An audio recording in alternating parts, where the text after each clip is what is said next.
So today we're going to make a puking skeleton. The first thing you're going to need is a trash can. I've got this one, and I already went ahead and stenciled on some, just spooky looking BS.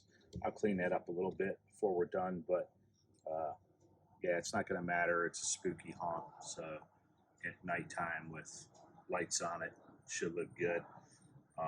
Trash can just has to hold water, and you're going to need a skeleton. We've got one of those. Both of these things came from your big box store, probably about $50 for both. First thing we're going to do with this trash can is we're just going to drill 2 holes in the back.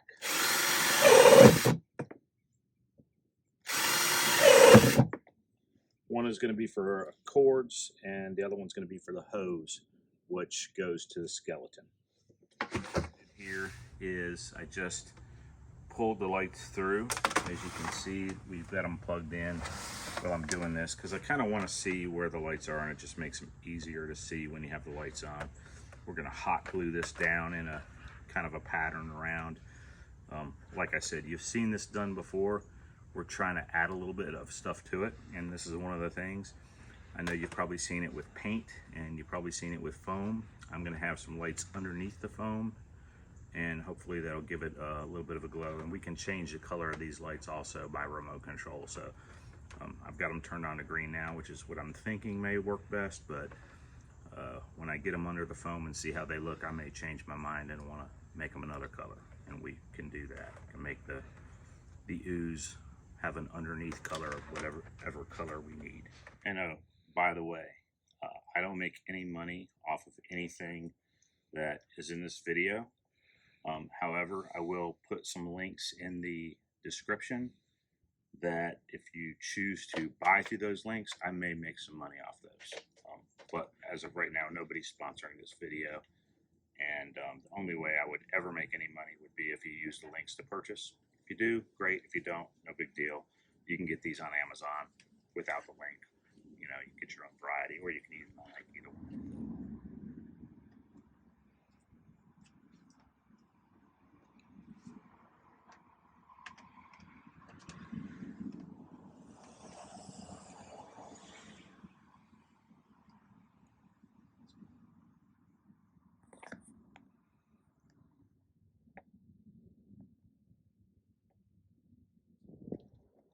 Continue to rock and roll.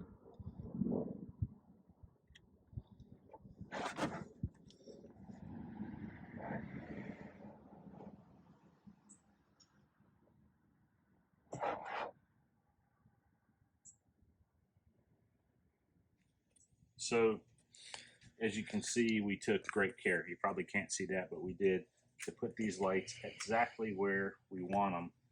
And hopefully it'll all make sense when I cover it with the foam. Either that, or it's going to look like even more of a hot mess than it does now. Either way, you'll want to stay tuned to see if this is actually going to come out good, or if I screwed it all up. But all the lights are down, and the next step is the foam. Don't get any on your hands, because if you do, you're going to hate life. I'm going to start at the top, and we're just going to work our way around. So we're going to start at the top and see how it goes.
As you can see, I'm done foaming the bucket here, and hopefully now you can see why we were so careful to put the lights where we wanted them, because I wanted to make sure that it was lit up all the way down these foam streams here on the outside of the bucket, as well as everywhere else on the inside and rim.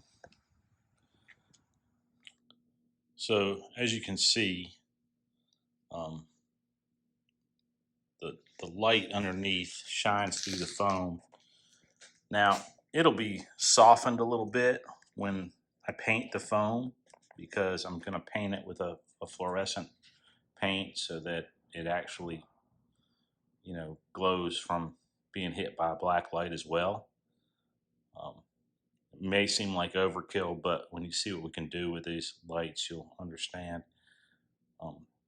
One thing I'm going to do before I go and do that, though, is I'm going to come back through with some more foam before I paint, and I'm just going to touch up, because there's always going to be some places when you do this where, there's a little light sticking through or whatnot, and I'm sure if I go around here good enough, I'm going to find a light bulb or two that wasn't covered by the foam. There's one right there. And I'm just going to make sure we've got them all covered by the foam, that there's nothing that's exposed. Just because we don't want any bright spots that, I mean, you can kind of see now that there are some bright spots, but it does look a little more bright in the video than it does in person. Just the way it picks up on camera. There's another exposed light bulb right there. And we're going to just go around with the foam and cover that up. I've already used 2 full cans of the big gap filler, and I'll probably use, just a touch of another can, which is no big deal. I'm going to kind of run through some of these functions of the light, just so you can kind of see the different effects you can get. Obviously, you can get different colors. We're probably going to go for the green, but I may go for, white, depending on how it looks when the paint's on there. Some of these look a little more Christmassy. Others look a little more sinister as you get into the fade and the fire look. And the green fade looks really good. The red fade looks really good too, actually. But this is supposed to be toxic waste, and the liquid is going to be green as well. So we want to kind of mimic. There's the green fade. Looks really good. Not really a fan of the sprinkly look. It actually looks okay in the green. But that's what we were wanting to do with the lights anyway, is to, rather than just have it illuminated by a black light. That's actually pretty awesome looking. Rather than just have it illuminated by a black light, I wanted to create the effect of movement in the foam. And I can do that with these lights underneath. And that's something that I haven't seen anyone else really do. There's going to be another twist to this too. As you go on in the video, you're going to see that we add a couple more things, at least one more thing that nobody else is doing yet anyway, or at least I haven't seen. So stay tuned for that.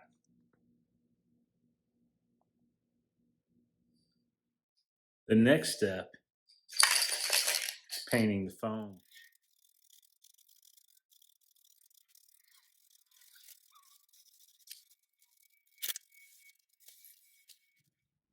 So hopefully by now we're at a stage where you can kind of see the effect that I really wanted to achieve with this foam and light combination. It's now been painted, and we're able to, if you kind of just look, you'll see the movement effect that I was trying to create. I think it turned out okay. But we might have went to a little more trouble than we really needed to do it. But just kind of take a look, and you'll see, it actually looks like it's bubbling, you know, which is that's what I wanted. I wanted it to look as if it were, you know, not only toxic, but actually, you know, you could see the bubbling going on that stuff coming out of the rim. And you just focus in. Hopefully, also, you can tell the attention to detail in why we placed the lights where we did and took so much time and attention to that. Because, you know, as you move on down each one of these strands of bubbling ooze, you can see the lights run all the way down and around the edge. And even on the inside, the lights run down on the inside in certain places that we covered with foam.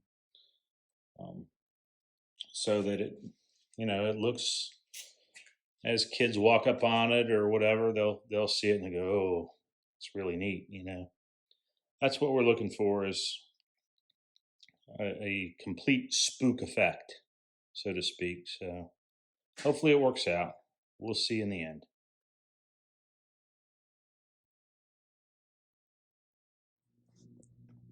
So I want to make sure I don't forget to show you this step.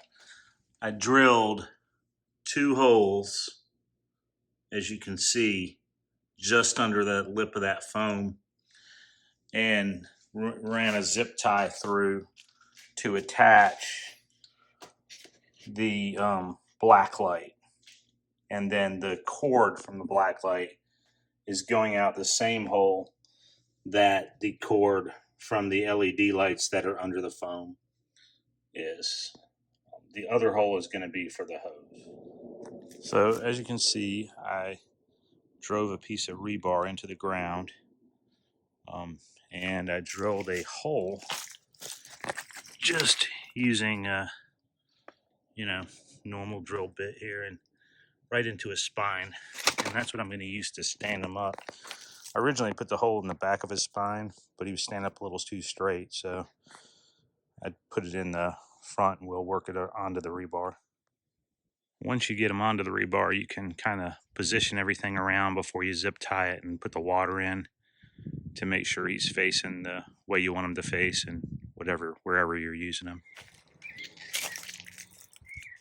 And as you can see, I've just zip tied the hands to the handles, and we're just gonna cut that off, and the same on the other side.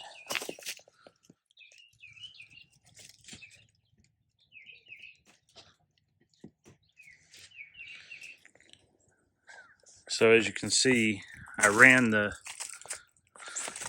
tube from the sump pump out of the back and up the spine of the skeleton using zip ties. I had to double up the zip ties, and out of his mouth. Now, what I did when it came out of his mouth is I cut a slight V, hope you can see that, so that the water would not just shoot out straight, but come down. And around back here, you can just see the zip ties. I may paint that tube later, but it's pretty much it. You can see how everything's standing there, electric, and I'm going to go ahead and show you this in the light, and then I'll try to get a shot in the dark as well. And here's what he looks like. Erlen. In fact, I think that's going to be his name. This is Cousin Earl.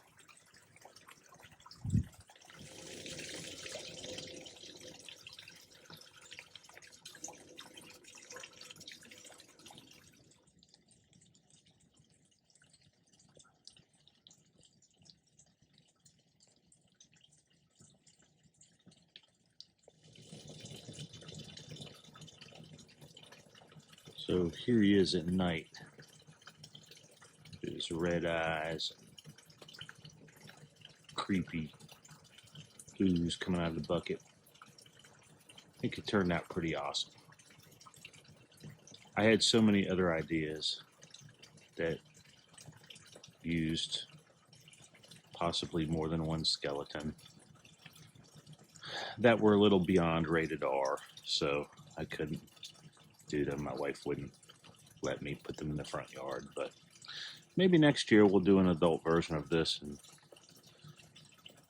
put them in the backyard where no one else can see them. What a shame that would be. Anyway, guys, thanks so much for watching the video. And listen, if you liked it, please hit like and subscribe if you like this type of content. I know my channel's kind of random, but I'm working on getting it to be a little bit better. I'm going to try to make a little bit better videos, and you know, hopefully with practice, everything will get a little bit better as time goes on. Anyway, if you think this type of stuff is fun and you want to give it a try, hope this helps you out. Thanks. Peace.